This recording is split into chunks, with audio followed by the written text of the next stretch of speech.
dollar, that's what I need. Hey, hey, well I need a dollar, that's what I need. Hey, hey, said I need a dollar, that's what I need. And if I share with you my story, would you share your dollar with me?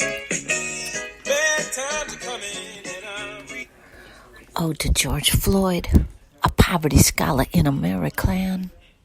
There are so many moments in that murderous day. Has this poverty scholar mama feeling all types of ways? Which must be spoken, not silenced for the simple KKK court and corp rape media takeaways. The corner stove, the bloodstained $20, the worker poverty scholar behind the counter, just covering it 'cause that's how we scholars take care of each other. And the unspoken recognition that George Floyd, like so many of us police terror victims, was a poverty scholar. The call to the killers, a.k.a. the police, the lice on the pole who arrive with guns 'cause that's what capitalism demands, so blood-stained dollar can continue to flow. From human to human without hesitancy, without thinking, without questioning. So life itself has a price locked in with so many police culture lies. So evil can lurk inside, behind every street sign. Ghosts with names like Chauvin and Malone called to take care of that houseless problem, disabled problem, and those poor people's living out there in the projects with those murdering tools, guns and tasers and chokeholds.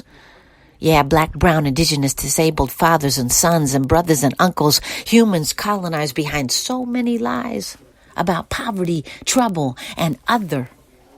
Poverty scholarship is the overstanding that we poor people aren't always okay. That our trauma bleeds into conversations, cement streets, corner stores, shopping carts, substance use, and our own colonial, destroyed roots.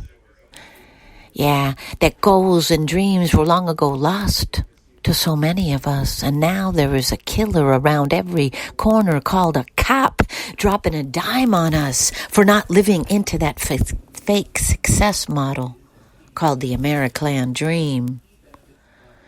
None of these are mistakes. They are capitalist dreams, nightmares, and warnings we are all loaded up with from an early age. That no matter how many times we poverty scholars try, we just can't make.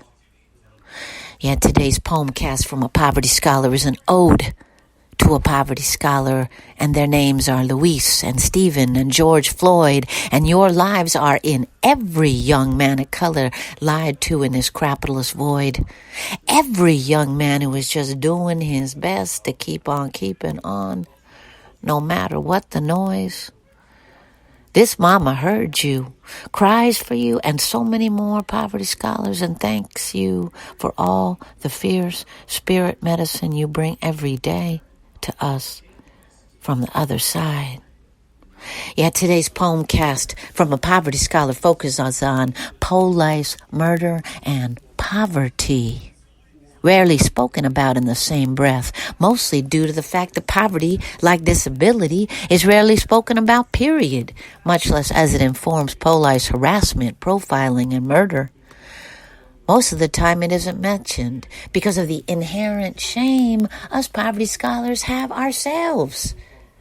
Issues like homelessness, poor people housing, incarceration, intentionally blighted, destroyed neighborhoods, joblessness, and welfare, aka hellfare, are just whispered about. We are all supposed to have made it, to be successful, to own Mama Earth and have a good car and a good job, and if we don't have it, we failed. And no matter how conscious folks be, this reality lurks in the back of our collective minds. I don't want to grow up. I'm a CUNY home kid. They got so many rats and roaches I can play with. That was a song made up by youth who lived in housing projects in Houston that George Floyd spent most of his early life in.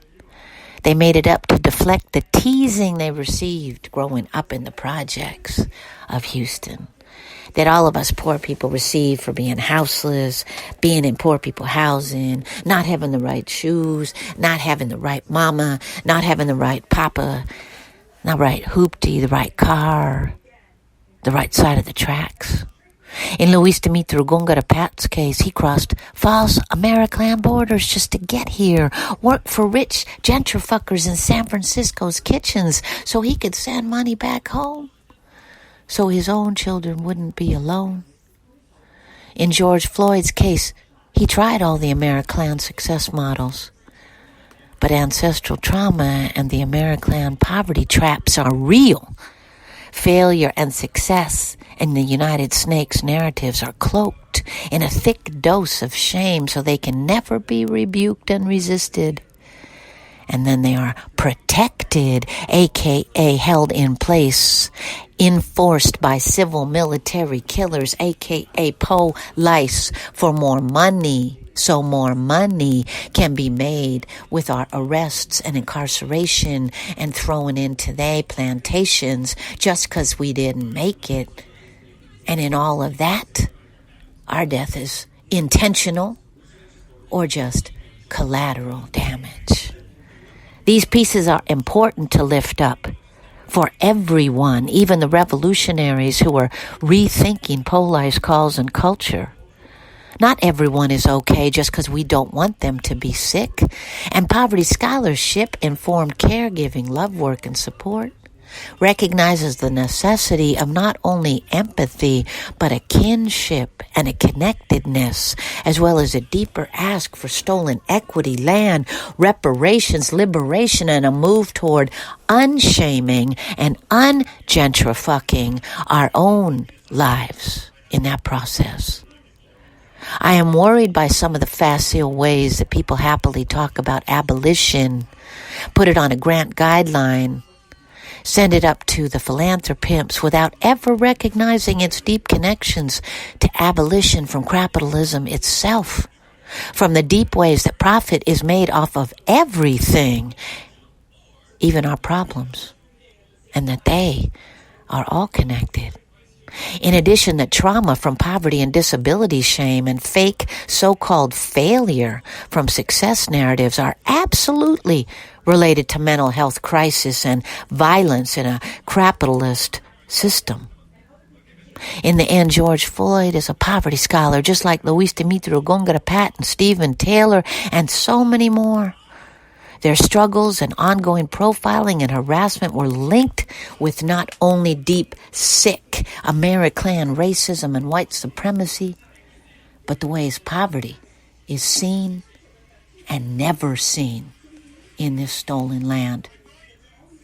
These are some of the many things we poor folks struggle with so hard as houseless indigenous peoples at Poor Magazine to manifest in the homefulness vision, and why we teach the How to Not Police Ever workshops. But it's also something we struggle with, unprepared, unclear, and in an ongoing, endless struggle with our own internal messages and colonized minds. It's why we hurt each other all the time. Liberation is complicated and unclean, and manifestation is a mofo, can't you see? Endless gratitude for your lessons, Ibaye, George, Luis, Stephen, Jessica, and so many more.